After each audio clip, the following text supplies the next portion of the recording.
안녕하십니까. 이번 시간에는 3과목 문제 연습 강의하도록 하겠습니다. 우리 3과목 같은 경우에는 전체 우리 DT 테스트에서 50%를 내고 있죠. 그 점수가 50점이다 보니까 문제 연습도 두 회차로 해서 나눠서 강의를 하도록 하겠습니다. 자, 그러면 문제를 살펴보겠습니다. 문제 1번.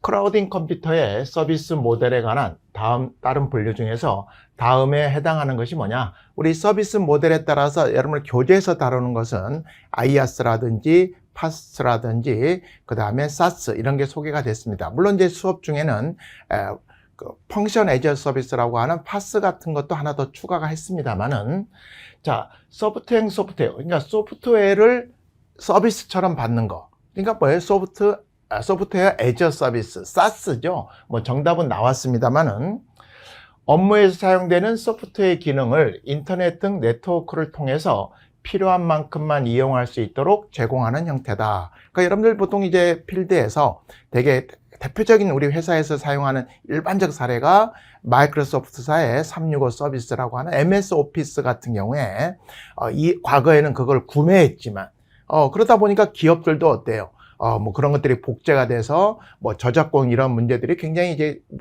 문제가 됐지 않습니까? 그러니까 아예 그냥 구독 경제로 하는 형태. 그게 소프트웨어 애저 서비스라고 하는 SaaS 형태다. 그래서 많은 기술을 갖고 있는 많은 회사들이 이 SaaS 형태로서 클라우드를 제공하는 형태로 가고 있다라고 얘기를 할 수가 있습니다. 자, 이거 외에도 최근에는 펑션 애저 서비스라고 하는 파스 형태도 우리 수업에서 말씀을 드렸습니다. 문제 2번. 크라우딩 운용 모델에 관한 다음 설명 중 적절치 않은 것은 했는데, 운용 모델 하면 우리가 5가지를 교재에 소개했죠. 어떤 게 있었습니까? 퍼블릭 크라우딩 형태, 그 다음 프라이빗 형태, 그다음 커뮤니티 형태, 그 다음에 하이브리드, 즉 퍼블릭과 프라이빗을 혼합한 형태의 하이브리드 클라우드 형태가 있었고, 끝으로 벤더가 둘 이상인 멀티 클라우드 형태가 있었습니다. 퍼블릭 클라우드는 사업자가 그러니까 시스템을 사업자가 구축을 하죠. 프라이빗은 이 사업자가 누굽니까? 벤더죠.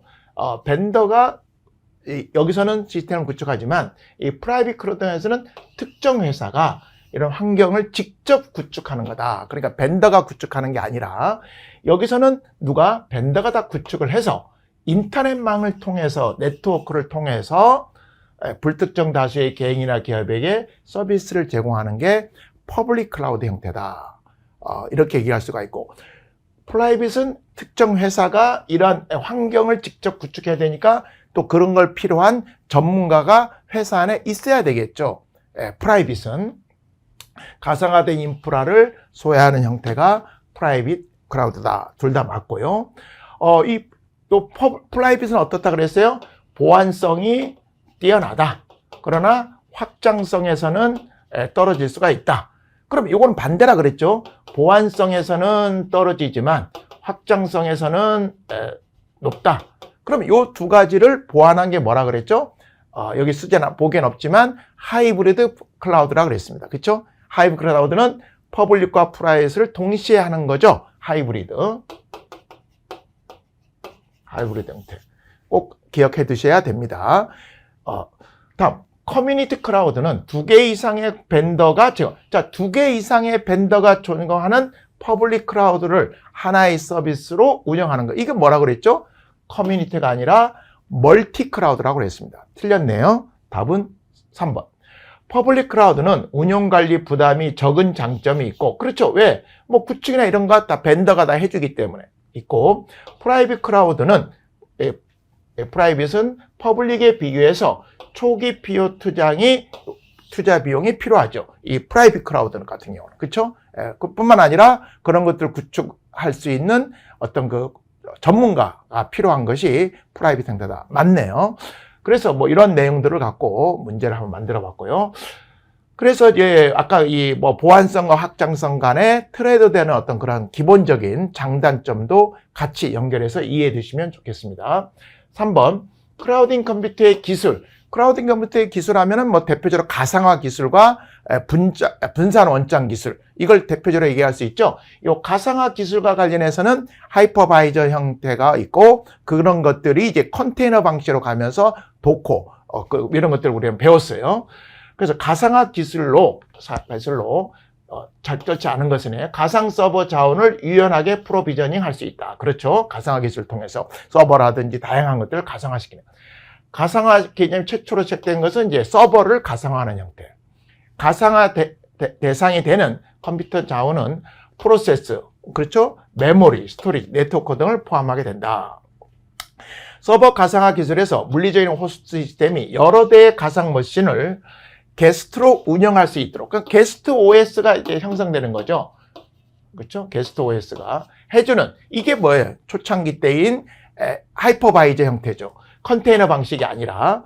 그래서 이 게스트 OS가 다 각각 하다 보니까 이 게스트가 늘어나면 늘어날수록 어떤 문제점이 발생하느냐? 속도가 느려버린다는 거죠. 하이퍼바이. 그래서 격리된 공간에서 이루어지는 것이 이 하이퍼바이저 형식에서 컨테이너 방식으로 넘어가게 된다. 그래서 틀렸네요. 답은 4번입니다.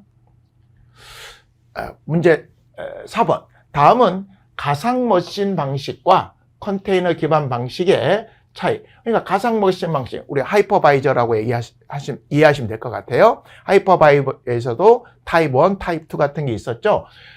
컨테이너 방식의 차이를 비교한 거다. 기존 방식의 가상머신, 컨테이너 기반의 가상화. 이식성이라고 하는 말은 뭐냐면, 여러분 나무 같은 걸 한번 생각해 볼게요. 여기에 살고 있던 나무를 옮겼어요. 다른 쪽에 심는데도 잘 자라. 그럼 이식성이 높은 거예요. 그런데 여기에 있었던 나무가 저쪽에 가서 심었는데 분갈이를 했는데 뭔가 어딘가 문제가 있어서 잘 안 자라서 죽었어. 그럼 왜 그랬을까요? 환경이 맞지 않은 거죠. 그쵸? 그 나무가 그 새로운 환경에 잘 적응 못한 거예요. 그럼 이 프로그램의 이 개발에서의 이식성은 마찬가지예요. 여기서 만들었던 코드가 다른 어떤 환경, OS에서도 잘 작동되는 것을 이식성이 높다. 그리고 우리가 C 언어 같은 것들이 이식성이나 확장성이나 생산성이 높다는 얘기를 쓰거든요. 그러니까 이식성이라는 그런 의미예요.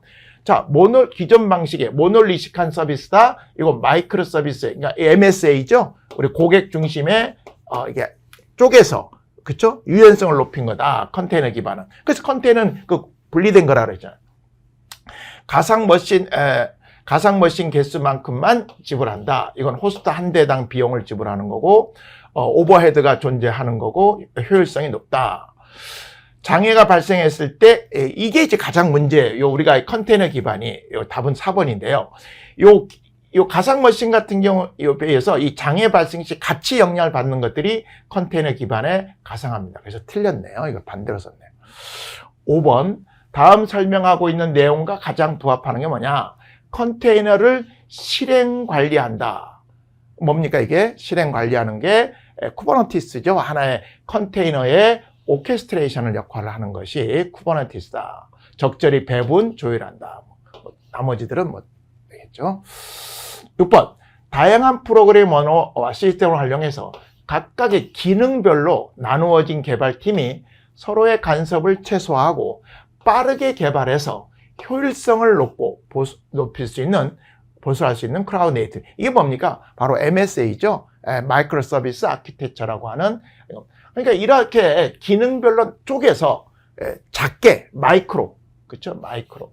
그러니까 고객의 어떤 요구사항에 유연하게 대응을 하기 위해서 마이크로 서비스 아키텍처나, 우리 기존의 모놀리식 방식은 어때요? 하나로 고객의 서비스에 대해서, 하나의 서비스에 대해서 쭉 이렇게 코딩이 돼서 하나로 개발이 되다 보니까 유연성이 떨어질 수밖에 없는 거죠. 그러나 이런 마이크로 서비스 아키텍처는 되게 고객의 어떤 요구사항에 대한 유연성이 높아서 대응이 빨리 갈 수 있는 거죠. 결국 이거 역시도 DX, 디지털 트랜스포 전환에서의 가장 중심, 뭐죠? 고객 인게이지먼트를 계산한다라고 하는 측면에서 이 MSA를 이해하시면 좋겠습니다.